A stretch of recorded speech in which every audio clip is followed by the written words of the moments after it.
Welcome to the part 2 of our series on the unjust deaths of 100 African Americans by police. If you missed the part 1, you can check through our channel and discover unarmed African Americans that have met their deaths due to simple police encounters. In this video, we will continue to remember and honor the black men and women we have lost by telling their stories. By doing this, we keep their memories alive and work towards a future where everyone is treated fairly. Before we get right into the video, please smash the like button and subscribe to the channel so you don't miss out on the other parts of the series. Number 90. Herman Whitfield, April 2022. On April 25, 2022, Herman Whitfield was experiencing a mental health crisis at his parents' home. His mother called for an ambulance, but 6 Indianapolis Metropolitan Police Department officers showed up instead. Without any threat or provocation, IMPD officers electrocuted Whitfield with a taser, tackled and double handcuffed him in the prone position, ignored his cries that he could not breathe, and suffocated him face down for approximately 5 minutes until he was motionless on his parents' living room floor. After killing Whitfield, IMPD further victimized his parents. IMPD officers ordered Whitfield's parents not to leave their home to follow the ambulance to the hospital to see about their son. Officers searched their home within minutes of killing Whitfield, and without a warrant.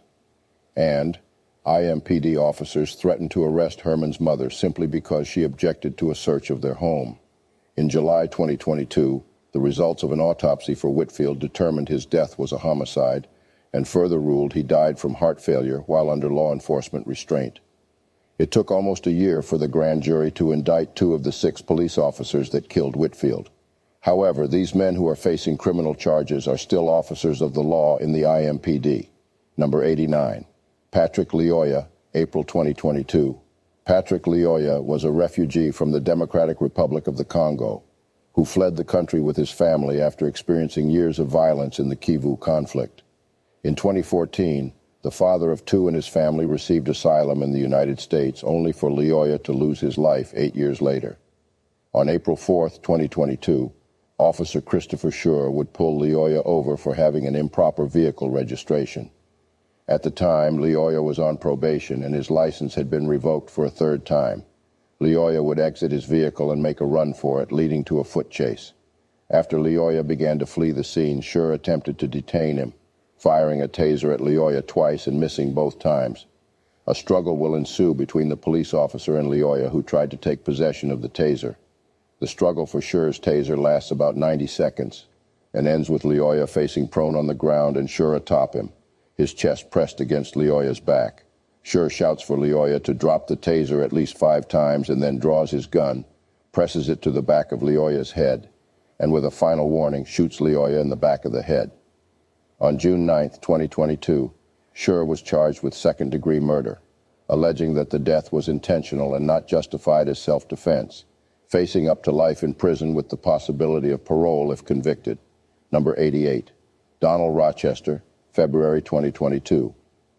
Donald Rochester was just 18 years old before he lost his life in what would be described as premeditated murder. On February 19, 2022, police noticed Rochester's car and ran the license plate, and it came back with an outstanding warrant for a failure to appear in court. The charge for that court date he didn't show up to was carjacking. The officers tried to stop the car and at some point turned their lights and siren on, but the driver fled and officers lost sight of it. They found the car and Rochester on foot near Chilton Street, but Rochester ran back to the car when officers approached. As officers ran toward the car, it began moving toward Officer Connor Murray, who, along with Officer Robert Maury, fired their weapons at the car, hitting Rochester, who died at a hospital. The evidence showed that the police officers shot and killed Rochester even though he was not a threat, and there was no way he would have harmed or injured the officers. The killing of Donald Rochester by Baltimore police officers Maury and Murray has been handled the way most police shootings have been handled in the U.S. No charges were pressed, and the Rochester's death has been swept under the rug. Number 87. Robert Jr. Langley, February 2022. Robert Jr. Langley would lose his life in one of the cruelest ways possible, to a trigger-happy police officer with a short fuse. Until his death, Langley was a father, a son, and a brother to many. On February 6, 2022, Hemingway police officer Cassandra Dollard tried to pull over Robert Jr. Langley for running a stop sign, and it turned into a chase where Langley was driving more than 100 miles per hour. Langley crashed his car in a ditch in rural Georgetown County and was trying to get out the passenger door when Dollard shot him in the chest. Dollard would claim that she feared for her life and acted on a threat. However, Langley didn't have any arrest warrants and made no action that would have led the officer to fear she was going to be killed. He had no weapons in his possessions or uttered any words before his life was unjustly snuffed out. Langley's death not only reveals the unprofessionalism of the police department, but also its incompetence.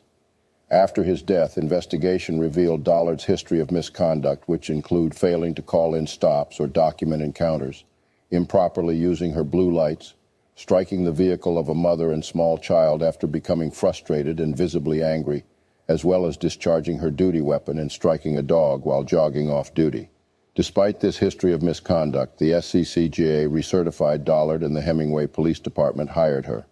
While Dollard would be charged with manslaughter for the death of Langley, justice remains to be served. Number 86, James Lowry, December 2021. On the night of December 26, 2021, a Titusville police officer shot and killed a man mistaken as a suspect in a domestic incident. That man was James Lowry, an African-American whose case of mistaken identity would lead to the end of his life. Officer Joshua Payne was one of the officers who responded to a violent domestic call along Gale Avenue after receiving a tip that someone was beating up a woman in the road. When he arrived at the scene, he mistaken Lowry as the suspect that matched the description he was given. When Payne attempted to stop Lowry, he took to his heels, leading to a foot chase that went on for several blocks. While Lowry was not the suspect, he chose to run from Payne because of the illegal drugs he had in his possession. During the chase, Payne reportedly tried to stop him by using his taser, but would draw his gun later on. Lowry jumped over a fence and Payne followed behind, while holding his taser in one hand and his gun in the other, and fired one round, killing Lowry. Lowry was unarmed during the altercation, and according to investigation, there was no justification for the use of deadly force. The death of Lowry was just another tragedy that continues to show how police officers are quick to pull the trigger when facing black individuals. Payne was placed on unpaid suspension after the incident, but was later arrested on a manslaughter charge in Lowry's death. We all await justice on the death of James Lowry. Number 85, Terence Caffey, December 2021. Shooting deaths and beatings are certainly a more outward show of violence against black people. But those two examples don't max out the list of ways that police enact potentially fatal behavior that would end black lives. Terence Caffey of Little Rock, Arkansas, died on December 21, 2021, after being apprehended following a fight with employees at a local movie theater. According to reports, Caffey, armed with only his hands and feet, attacked several employees and an off-duty sheriff's deputy. After finally subduing him alongside responding officers, Caffey was dragged outside where body camera footage shows him resisting and having to be subdued once more. At this point, several officers hold Caffey down, with one putting his hand on Caffey's neck and another kneeling on his back. Caffey was restrained on the ground for approximately 8 minutes before he was placed in the back of a patrol vehicle. At this point, despite not showing much sign of life, Caffey was still conscious but clearly laboring. 3 minutes passed before he was given medical attention by fire rescue responders who noted that Caffey was no longer breathing. Only at this point did emergency life-saving procedures begin. The fire rescue responders would try to resuscitate him, but he never recovered. A medical examination would reveal that Caffey died due to a rare sickle cell trait that became active during the arrest and physical restraint. His death would be ruled as a homicide. However, no officers would be charged for the death of Caffey, which would be ultimate act of injustice to this family. Number 84, Quadri Sanders, December 2021. The murder of Quadri Sanders is another testament to the brutality of American police when it comes to unarmed black individuals. Like every other story, Sandar's case was that of a simple 911 call that turned out to be the end of his life. Before his death, Sanders was a father of 8 and a talented musician who posed no threat to the officers. On December 5, 2021, officers responded to a 911 call on an alleged protective order violation in N.W. Lincoln Avenue. The caller reported Sanders was waving a gun in the house and wouldn't let a resident leave. Once officers arrived at the home, they set up a perimeter around the house. A sergeant with the Lawton Police Department then began giving Sanders orders using a PA system in a patrol vehicle. Shortly after commands were given, a female resident of the home exited. Sanders was later seen going out the back door of the home, and an officer gave commands to show his hands, which he immediately complied with. He would go back into the house before reappearing from behind a refrigerator with his hands visible, holding a baseball cap.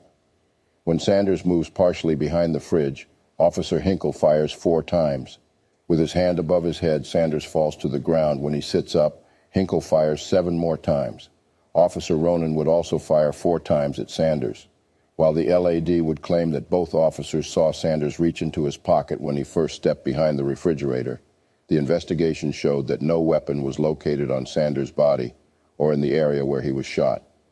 Sanders was pronounced dead on the way to the hospital with 12 gunshots wounds to several parts of his body. It would take several months before the now former Oklahoma police officers are charged with fire-degree manslaughter in connection with the 2021 fatal shooting of Sanders. Number 83, Michael Craig, October 2021. A beloved Auburn Gresham building custodian called 911 back in October to say his wife had a knife to his throat. But when police arrived, the custodian was the one who was shot and killed. On the morning of October 4th, 2021, Craig called 911 saying his wife had a knife to his neck. Within seconds of entering the apartment, body camera footage shows Officer Alberto Covarrubias drawing a taser and a gun. And while Craig was the one who called for help, he was the one shot and killed. In the graphic video footage, screams can be heard as the officer takes a couple of steps and fires both his taser and a gun at Craig as he and his wife can be seen fighting and dropping to the ground. Moments later, as he draws closer to the couple, who are lying in the doorway of a bathroom, the officer fires a second shot at Craig, ending his life. Shocking information revealed by the Chicago Police Department showed that Officer Covarrubias had been suspended in 2016 for actions that included threatening a fellow cop, and that the suspension lasted about 3 months. The officer was reinstated after seeking treatment for a drinking problem. The story of Michael Craig remains one of the most shocking acts of police violence. Craig was desperate for help from police, but he was the one who ended up dead. While Craig's wife would be charged for stabbing the custodian, Officer Covarrubias would remain with the Chicago Police Department pending an investigation. This remains one of the most audacious forms of injustice in the killing of a black man that cried for help. Number 82, Lindani Myeni, April 2021.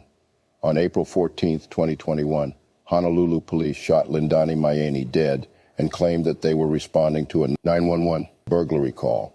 However, this was just another case of police officers being motivated by racial discrimination against an unarmed black man.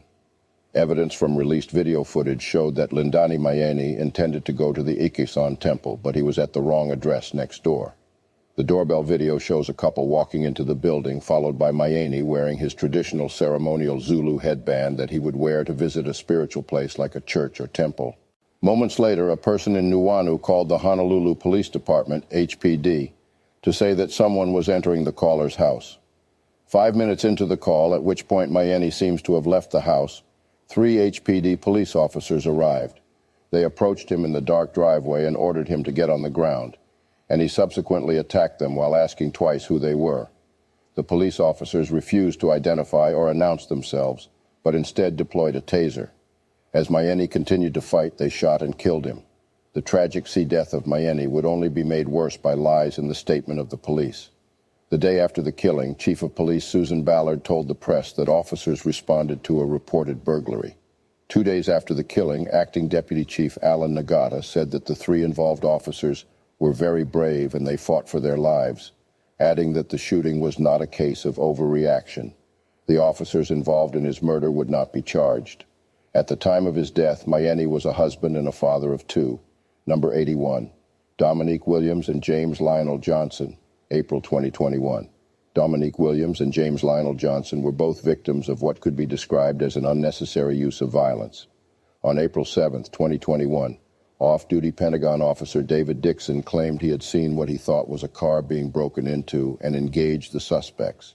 The people tried to drive away and he fired at them.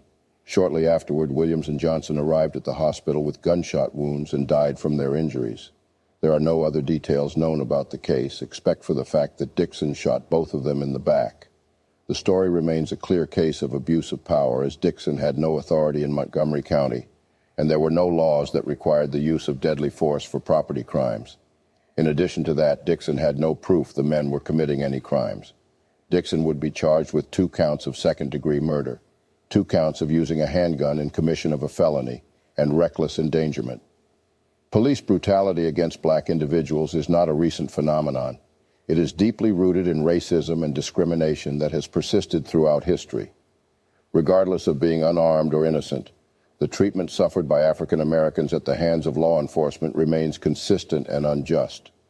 It is a heartbreaking truth that thousands of black men and women have lost their lives to the brutality, hatred, and discrimination propagated by some members of the police force. Their names may fade from the headlines, but their stories should never be forgotten. We owe it to them to ensure their voices are heard and their memories are honored. In the next part of this series, we will continue to share the stories of more African Americans whose lives were unjustly taken and their voices silenced. As always, don't forget to like the video, subscribe to our channel, and share our videos to let more people know the truth about blacks and to hear their own part of the narratives. Thanks for watching.